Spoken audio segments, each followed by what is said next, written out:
It's August 23rd, 2025 at 3 o'clock. All right, I just wanted to follow up on my last talk because I think this is very pertinent to you, my grandchildren, all right? That, part of family wisdom. I'm still under the rubric of family wisdom, right? And critical thinking. And utilizing different points of view when you're critically thinking about something. One of them is the ethical point of view. Other points of view are, the point of view from, your religion, or the point of view from what you can reckon about Jesus Christ, or the Buddha, or whatever.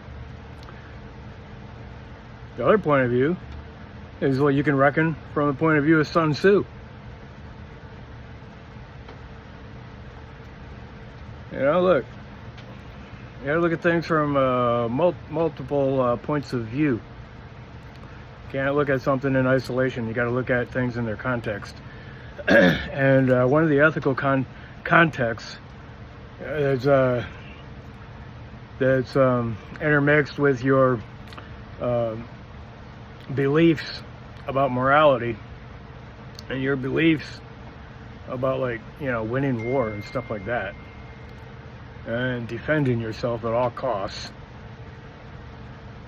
You gotta look at things, more than just one step ahead. You got to look at things a couple steps ahead and look at the ramifications like John F. Kennedy did. Look at the implication of things, the long-term implication of things. One of them that I wanted to just say is looking at things from a relative point of view. And there is such a thing called relativism. And relativism says that the ends are justified by, the means are justified by the ends.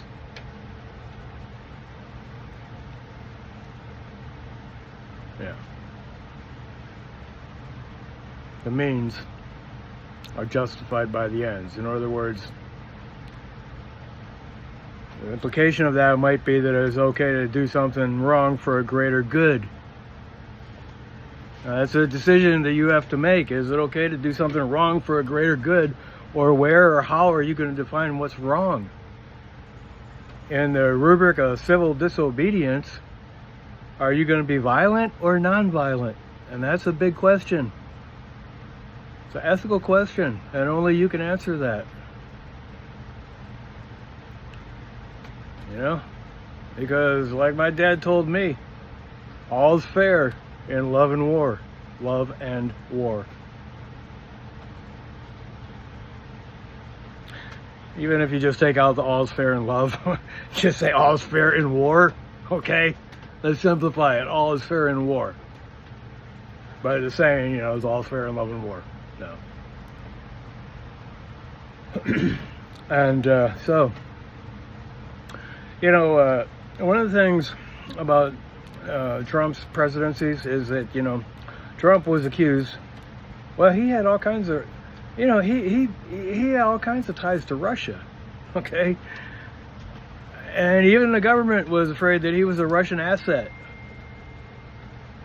But, and he said that he believed, he said that he didn't even believe our own intelligence from the CIA and the FBI.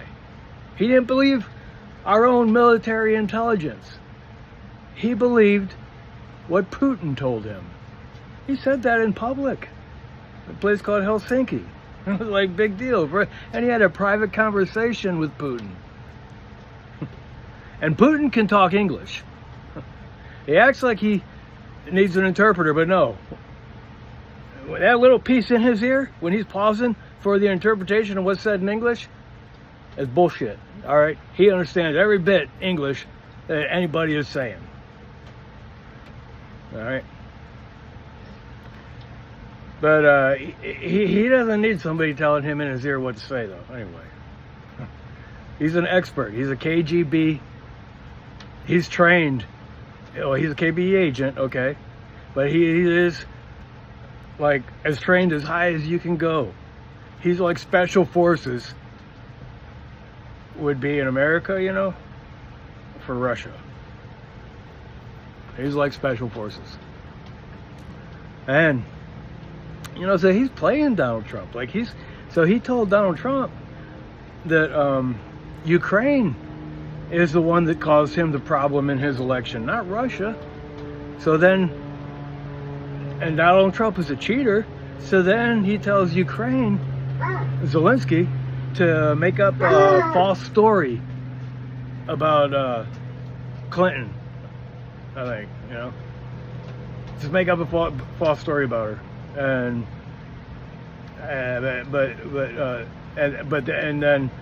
so the idea is, if you don't cheat, then you're not on Donald Trump's side. If you're not going to cheat for him, you're not on his side. And so Zelensky wouldn't cheat for Donald Trump. So that's why Donald Trump don't want to help Ukraine. But he'll help Russia because he thinks Russia helped him. It's obvious, very obvious to see that Donald Trump has been played by Russia. He's been played by Putin. Even the very last summit that they had, everybody in the world knows. Donald Trump's nose is right up Putin's ass, like a dog. All right. Well, I'm just saying, look, you know, like in the last one, I think I showed a spy. Okay, if you were going to be a spy for the United States of America and Russia, you would have to lie, for one thing. You know, so the question is, I mean, do you think that as a Christian, you could be an American spy? Look, man, there's a lot of deep considerations to be made when you're talking about relativism. And you have to understand things related to the construct that they're in and everything, you know. All right. I just wanted to point that out. But I'm going to go ahead and show this. There you go. During the G20 summit in Helsinki, he insisted on meeting the American one-on-one without advisors. Many people thought that strange things could happen during the one-on-one meeting. Putin knew perfectly well that Trump, whose slogan was America First, could not be seen to be indebted to him for his election win.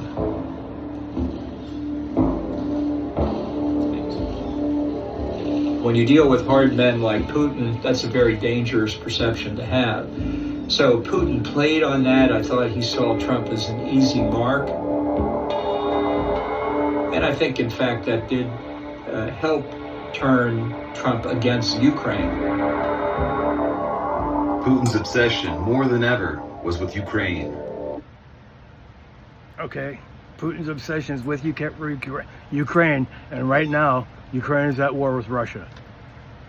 And Russia wants territory from Ukraine for their own self-protection, because NATO is a force to be reckoned with as far as Russia is concerned.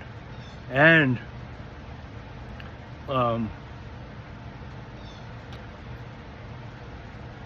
you know, I think we're going to put missiles on the border of Ukraine. And America was sending, you know, a lot of weapons and stuff over there, but now Trump is just backing right out, and he didn't get no ceasefire, and he didn't do what he said he was going to do, and he acted like he was a tough guy, but he ain't no tough guy anymore. Not after he met Putin. Putin put him in his place, and now he's doing Putin's bidding. So, sadly, I mean, if we were going to have a standoff with Russia, we should have it right now. Not before, you know, not before the whole world sees that we ain't shit and that we will back down from Russia.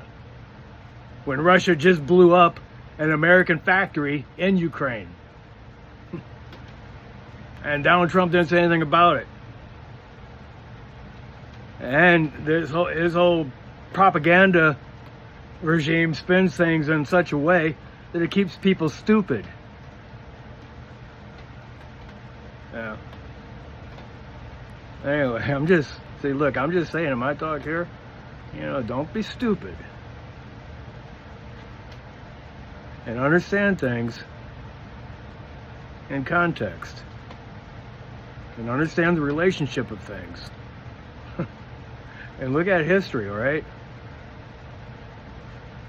A lot of times they say you follow the money when you're doing an investigation. Well, you could follow the money, and if you wanted to investigate this situation here between Trump and Putin, you could follow the money. All right. That's it.